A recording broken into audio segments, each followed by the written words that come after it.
Chega para você um paciente apresentando dispneia, não consegue deitar, fica só sentado, está letárgico. Você observa que ele está com uma pressão de 70 por 50, 7 por 5, e além disso, com as extremidades frias, mal perfundidas e mais, na ausculta pulmonar, você observa que ele está crepitando até terço médio em ambos os pulmões. Em outras palavras, paciente apresentando edema agudo de pulmão e hipotensão. E agora, como conduzir esse tipo de paciente? E mais, vou trazer aqui um erro muito frequente que você não pode cometer diante desses pacientes. Olá, sou Eric Rulli, médico professor, e nesse canal eu mostro para médicos e acadêmicos de medicina como atualizar os seus conhecimentos com muito raciocínio clínico, principalmente nos atendimentos de emergência, porque são aqueles atendimentos que não dá tempo de você ficar tendo que pesquisar, criar um raciocínio clínico a partir de pesquisa, não dá. Ali você tem que estar pronto para conduzir esse paciente da melhor maneira possível, e é isso que eu trago sempre aqui nesse perfil. Então, para você médico e acadêmico de medicina que se interessa por esse tipo de conteúdo, já ativa aqui as notificações e se inscreve no canal. Edema agudo de pulmão. Sem dúvida alguma é uma das emergências cardiológicas que a gente precisa dominar muito bem para o dia a dia, ainda mais com toda a expectativa de vida que cada vez mais vem aumentando, quer dizer, a população está envelhecendo, acompanhado ainda com as comorbidades e fatores de risco, porque vamos pensar o seguinte, a população está vivendo mais, mas não necessariamente melhor, com uma qualidade de vida melhor. Então, infelizmente, ainda hábitos como o tabagismo, não controle adequado da pressão arterial, sedentarismo, bebidas alcoólicas, isso ainda influencia muito em diminuir a qualidade de vida da população de maneira geral. E pensando nesses fatores de risco que eu falei aqui, tem um órgão em específico que sofre muito diante dessas condições, que é o coração.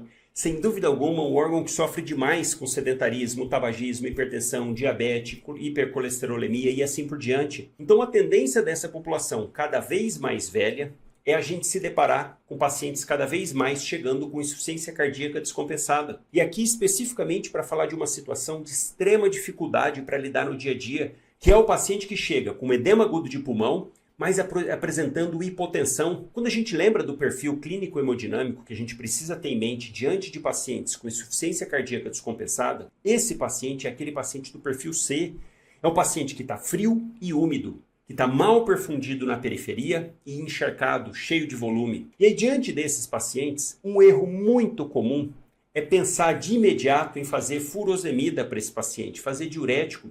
E isso é um erro. Por que é um erro? Diante desses pacientes, o que você precisa pensar? Quando o paciente chega com edema agudo de pulmão e apresentando hipotensão, tem que vir à sua cabeça uma mensagem muito clara de que esse coração está fraco. Essa é a principal mensagem que você tem que se deparar diante dessa situação. Paciente com choque cardiogênico e apresentando edema agudo de pulmão associado. Caramba, está falando para você que esse coração não consegue mais bombear adequadamente o sangue para frente. Não consegue. Ele está sem força suficiente para mandar o sangue para frente. Como que eu sei disso? O paciente está hipotenso. Então, essa queda do débito cardíaco por fraqueza desse coração faz com que a pressão caia. E mais, conforme esse coração não consegue bombear adequadamente o sangue para frente, esse sangue vai represando para trás. Em outras palavras, começa a congestionar de sangue dentro dos pulmões, aumentando então a pressão capilar pulmonar, fazendo com que extravase líquido para o interstício pulmonar. Em outras palavras, fazendo esse paciente evoluir com edema agudo pulmonar. E diante dessa situação, então, esse coração não consegue bombear adequadamente o sangue. Ele está fraco, pedindo ajuda. Sangue vem represando, faz o edema agudo de pulmão. Nesse primeiro momento, na chegada desse paciente, não é em diurético que eu preciso pensar. Porque pensa o seguinte: assim como todo o sistema, toda a periferia está mal perfundida, tanto que esse paciente está frio, você pega na periferia, tempo de enchimento capilar aumentado, quer dizer, o sangue não está chegando adequadamente nos órgãos e sistemas. Isso inclui os rins. Os rins não estão bem perfundidos nessa situação. Então não adianta fazer furosemida para esse paciente, porque a furosemida não vai chegar ali no rim para poder agir. Tanto que em situações assim, paciente chocado, mal perfundido, caramba, fiz 3, 4 ampolas de furosemida e o paciente não urinou nada, com certeza. O rim não quer dispor de volume, ele quase não está recebendo, então ele faz reabsorção e não deixa com que realmente funcione. Na verdade, a furosemida nem chega lá na alça de Henle para poder atuar da melhor maneira. Então não é sair fazendo diurético que vai ajudar esse tipo de paciente nessa situação. Na verdade, até antes mesmo de você pensar em fazer qualquer medicamento, tem que vir à sua cabeça, a primeira coisa é pensar na causa dessa situação, desse edema agudo de pulmão, dessa descompensação. Isso é muito importante, porque esse paciente, por exemplo, pode estar apresentando um infarto de ventrículo esquerdo. Então imagina essa situação, que infartou o ventrículo esquerdo, não tem força mais para bombear o sangue para frente, quer dizer, a pressão vai cair e automaticamente faz edema agudo de pulmão.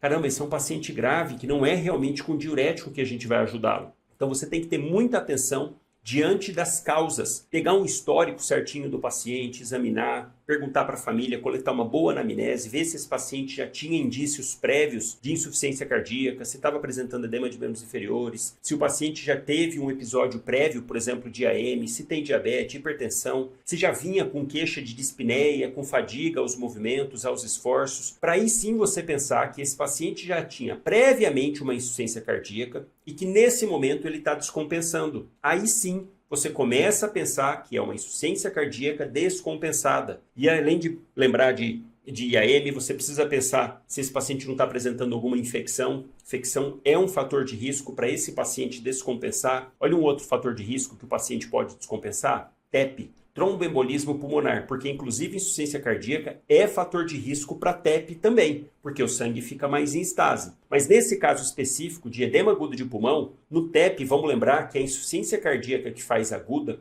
é do lado direito. Então o paciente geralmente evolui com choque cardiogênico, mas na ausculta pulmonar os pulmões estão limpos. Então não condiz com esse caso, mas você precisa lembrar de TEP também. E além disso, a hora que você fizer o seu exame físico, nesse paciente que está congesto, que fazendo edema agudo de pulmão, se for principalmente relacionado com uma insuficiência cardíaca prévia, boa parte das vezes o paciente vai estar com edema de membros inferiores, urgência jugular. Então isso vai te ajudar a direcionar o pensamento, sim, para uma insuficiência cardíaca descompensada aguda ali na emergência. E aí, a partir disso, você pode pensar dos medicamentos. Mas também não é na furosemida que você vai pensar. Como eu te expliquei, como esse coração está fraco, não está conseguindo bombear, a tradução disso para você é: você precisa ajudar esse coração. E não é fazendo furosemida. A gente precisa entrar com algum medicamento que vai deixar esse coração mais forte nesse momento crítico. E quem que entra aqui para fazer exatamente isso, para dar mais força ao coração? Os inotrópicos, especificamente para o seu dia a dia, dobutamina. Esse é o medicamento que você precisa pensar de imediato diante dessa situação de um paciente com edema agudo de pulmão e hipotensão. E você pensando numa insuficiência cardíaca aguda descompensada. Então, para esses pacientes, sim, você entra com dobutamina. A dobutamina vai dar essa força a mais do coração. E dependendo de quanto tiver a pressão, isso não tem um valor fixo, mas geralmente, quando a pressão sistólica está em torno de 8 ou menos, o ideal é você associar noradrenalina junto, que é uma droga vasoativa, que vai fechar a periferia e ajudar no retorno venoso para esse coração, favorecendo então com que esse coração tenha mais sangue para conseguir bombear a partir do momento que você está dando a dobutamina. Então você pode até iniciar a dobuta isolado, fica de olho na pressão, se ela cair mais, nesse exemplo que eu dei no início, o paciente apresentando 7/5 de pressão, o ideal já é entrar junto, noradrenalina com dobutamina. Aí sim, esse coração vai ter mais força para bombear adequadamente o sangue. E aí, a hora que começar a melhorar a perfusão periférica, você vai ver lá, o tempo de enchimento capilar começa a diminuir, o sensório do paciente começa a melhorar. Ele pode até ter uma diurese espontânea por conta disso, mostrando para você justamente que os rins já estão perfundindo melhor. Fazendo a dobuta, fazendo a nora, esse paciente vai melhorando e a pressão subir também. Aqui só um detalhe, o alvo da pressão não é deixar em 12 não. Vou fazendo aqui, vou apertando com noradrenalina, vou aumentando a dose de nora, vou aumentando a dose de dobuta para deixar esse paciente com uma pressão sistólica de 12. Não, a partir de 9 de sistólica, tá ótimo, tá excelente, você mantém a dose tanto de nora quanto de dobuta. Porque pensa o seguinte, a dobutamina, entre aspas, é como se fosse dar uma bomba para esse coração. Mas espera aí, esse coração estava fraco, lembra? Ele não estava conseguindo bombear adequadamente o sangue.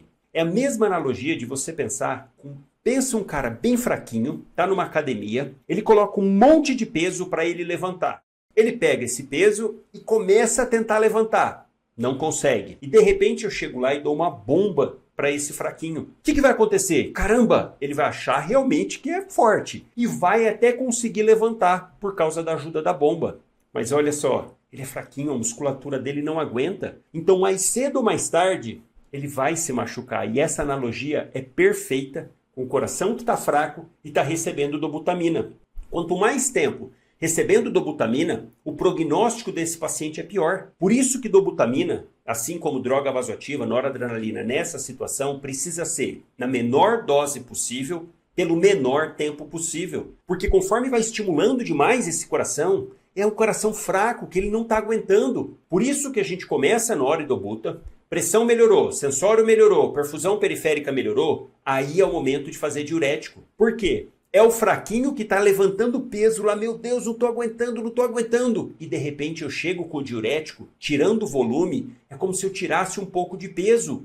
Puxa vida, aí sim esse fraquinho começa, agora eu estou melhor, agora eu estou conseguindo levantar mais. Então começa a fazer o diurético. Para isso, furosemida, você pode usar aí de imediato 40 mg até 80, porque de maneira geral você pode fazer 1 mg por quilo. Se o paciente faz uso prévio de furosemida, de diurético de alça, aí você vai precisar elevar a dose. E aí você pode começar com a dose imediata diária. Por exemplo, o paciente faz uso de 80 mg por dia de furosemida. Então você pode já chegar fazendo 4 ampolas de furosemida, cada uma tem 20 mg. Então você faz 4 para dar a dose inicial que ele já faz uso, de 80 mg. E aí a partir daí, você vai reavaliando, podendo repetir essa dose depois de 6 a 12 horas. Então, em 24 horas, a gente pode chegar a fazer uma dose de diurético de 2,5 vezes a dose diária do paciente. Em outras palavras, o paciente usa 80 mg por dia, eu posso fazer 2,5 vezes essa dose, que vai dar 200 mg em 24 horas. Começa com os 80, se ele já faz uso. Se não faz uso, você pode começar com 40 e vai reavaliando. Deixa a dobuta em nora. A hora que o paciente começar a urinar melhor, você vai observar que ele ainda vai melhorar tanto a pressão quanto a periferia. O tempo de enchimento capilar vai diminuir ainda mais. Aí, diante dessa situação, você começa a tirar a noradrenalina. Mantém a dobuta e vai tirando gradativamente a noradrenalina, até deixar esse paciente sem nora, e a partir desse momento você começa vasodilatador, preferencialmente nitroglicerina venosa. Mesmo que esse paciente esteja com 10, com 11, às vezes com 12 de pressão, começa a nitroglicerina em doses baixas. E olha que interessante nesse caso, geralmente quando começa a fazer nitroglicerina para esse paciente, a pressão ao invés de abaixar, ela sobe. Por quê? Vai diminuir a resistência periférica. É como se você pegasse aquele fraquinho, que a gente já tirou um pouco de peso, porque fez furosemida, e a gente chegasse e tirasse ainda mais peso. Exatamente isso. A hora que faz a vasodilatação periférica, facilita para esse coração bombear o sangue. Por isso que nesse momento, que já retirou a noradrenalina, a gente pode fazer e deve vasodilatador. Porque aí esse coração vai ter mais força ainda para bombear o sangue, porque a resistência periférica diminuiu. E aí, gradativamente, é um paciente grave, precisa internar, precisa geralmente estar em CTI, às vezes fazendo um controle mais invasivo, vendo PVC ou até mesmo catéter de Swan-Ganz, precisa de um ecocardiograma. Enfim, vai precisar de um cuidado mais restrito. Esses pacientes são muito graves. Paciente evoluindo com choque cardiogênico, não é fácil realmente de conduzir, mas todo o racional está aqui que eu te falei. Toda essa sequência de medicamentos. Claro, você vai adequar a sua realidade para depois, gradativamente, tirando a dobutamina até ele ficar sem dobuta e otimizar vasodilatador de via oral e também diurético para poder, então, pensar em dar alta para esse paciente. Mas olha como que agora você tem todo um racional e, principalmente, não vai pensar em sair fazendo furosemida para esses pacientes. Não é isso, a gente tem que pensar em fazer dobutamina. Esse sim vai ajudar o paciente. Inclusive, aproveita e coloca aqui nos comentários se você tem dificuldade com doses de inotrópico ou doses e diluições de drogas vasoativas, qual deles você tem maior dificuldade, se é com dobuta, noradrenalina, adrenalina ou até mesmo dopamina. Coloca aqui nos comentários, porque assim eu vou vendo as dúvidas de maneira geral para poder ir fazendo vídeos subsequentes sobre os principais temas que você tem dúvida. Então não deixa de colocar aqui nos comentários. E aproveito para te falar que no próximo vídeo eu vou trazer o melhor esquema de tratamento para pacientes com migrânia. enxaqueca na emergência, vai estar realmente imperdível. Então já faz o seguinte, compartilha com seu amigo esse vídeo de hoje, porque assim ele também vai ficar sabendo do próximo de enxaqueca, para ele saber como tratar esses pacientes da maneira adequada. Já manda lá no grupo da sala, no grupo de plantão, porque vai fazer a diferença na vida de muitos pacientes. Não esquece de deixar um like, um grande abraço e nos vemos no próximo vídeo.